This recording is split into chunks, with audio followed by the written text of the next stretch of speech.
Welcome to Lesson 14C, Aerodynamic Drag on Cylinders and Spheres. In this lesson, we'll discuss how the drag coefficient of spheres and cylinders varies with Reynolds number, and I'll show you an empirical equation for sphere drag. We'll define the drag crisis and how roughness on the walls can sometimes lower drag. For example, why do golf balls have dimples? And I'll do some example problems. Let's consider smooth spheres first.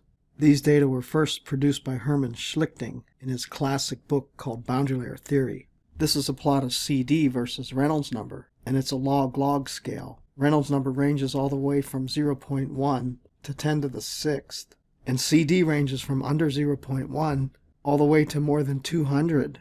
I'll define three ranges or regimes of the flow based on Reynolds number.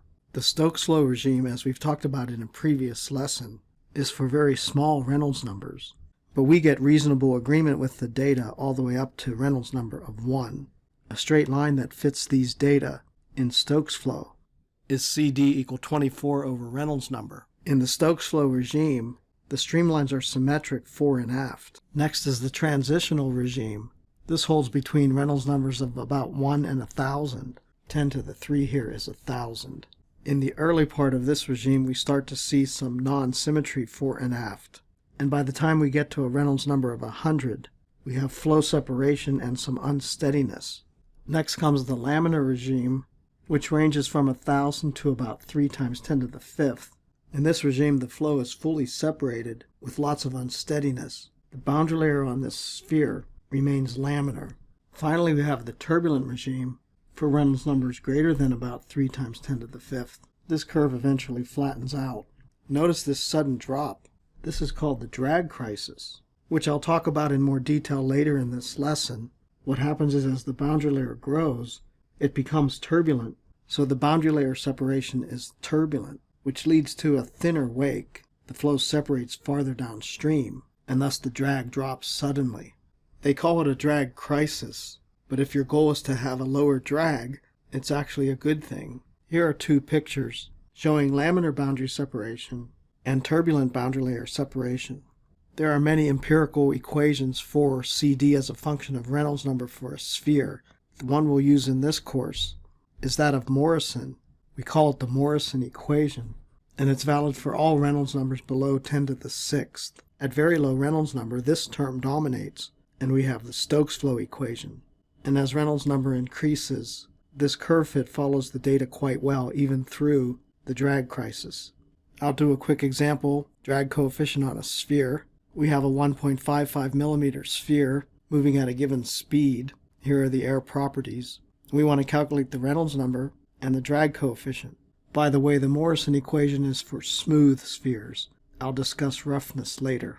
We calculate the Reynolds number, V, times dp, where the p subscript stands for particle, since we're talking about a pretty small particle here, divided by nu, and a unity conversion factor, and we calculate our Reynolds number, which I round to 3 digits. Now we put this Reynolds number into the Morrison equation, and I calculate this value, which I again report to 3 digits.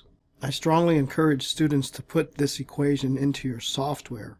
For example, if you're using Excel, I recommend making 2 columns, with Reynolds number on the left and CD on the right. Once you have this equation correctly typed in, you should never have to type it in again. But I recommend that you always put CD to the right of Reynolds number, since this equation refers to Reynolds number. That way, if you copy this cell with this long equation and put it somewhere else or even into a different Excel spreadsheet, it looks to the cell to its left to get the Reynolds number. I programmed this equation into Excel several years ago, and I've never had to type it in since I always copy it this way, and I strongly recommend that you do that as well.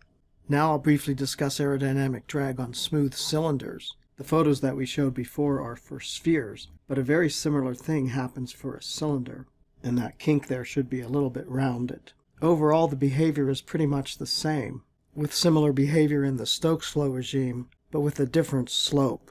In this lesson, I concentrate on spheres rather than cylinders. Now let's look at the drag crisis in more detail. Here's a close-up plot of CD versus Reynolds number near the drag crisis region. This curve is for a smooth sphere, where you can see the sudden drop in drag coefficient at around 3 times 10 to the 5th Reynolds number.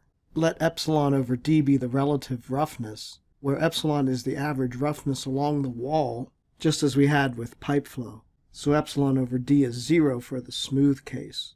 As we increase roughness, the drag crisis moves to lower and lower Reynolds numbers, but after the dip it flattens out at a much higher CD than the smooth case. Why does roughness move the drag crisis to lower Reynolds number? Recall that in this laminar regime, the laminar boundary layer separates fairly early, but when we add roughness, the roughness makes the boundary layer turbulent, and since a turbulent boundary layer can resist flow separation better than a laminar one, the separation point moves farther downstream. Roughness acts as a catalyst to promote turbulence in the boundary layer. If you look closely at the turbulent case in this image, there's a tripwire here, which is a very small wire along the cylinder wall that adds a sudden roughness, tripping the boundary layer to turbulent. In the laminar regime, all these roughness curves converge. In other words, CD does not depend on roughness, unless of course the roughness is really large. But as long as the boundary layer remains laminar, it separates as I show here. Only with a fairly significant amount of roughness can you trip the boundary layer to be turbulent at these lower Reynolds numbers. One curve here is for a golf ball, so I asked the question, why do golf balls have dimples? Well, if you had a smooth golf ball, you'd have a laminar boundary layer with laminar boundary layer separation with a thick wake and large drag. When you add dimples, the laminar boundary layer is tripped to a turbulent boundary layer. When this boundary layer becomes turbulent, the flow separates later, so we have a thin wake and smaller drag.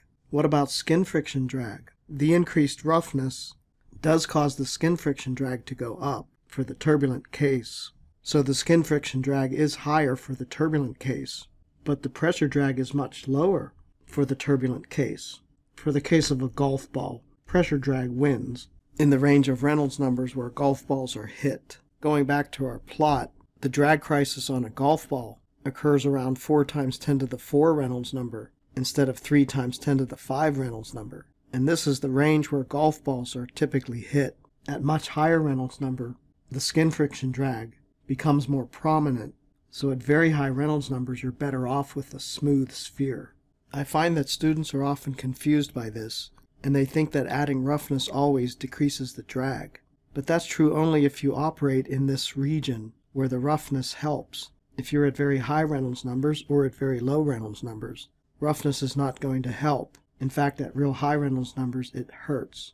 By the way, the golf ball industry spends millions of dollars trying to come up with the perfect dimple pattern to reduce this dip in the drag coefficient as far as possible. Thank you for watching this video. Please subscribe to my YouTube channel for more videos.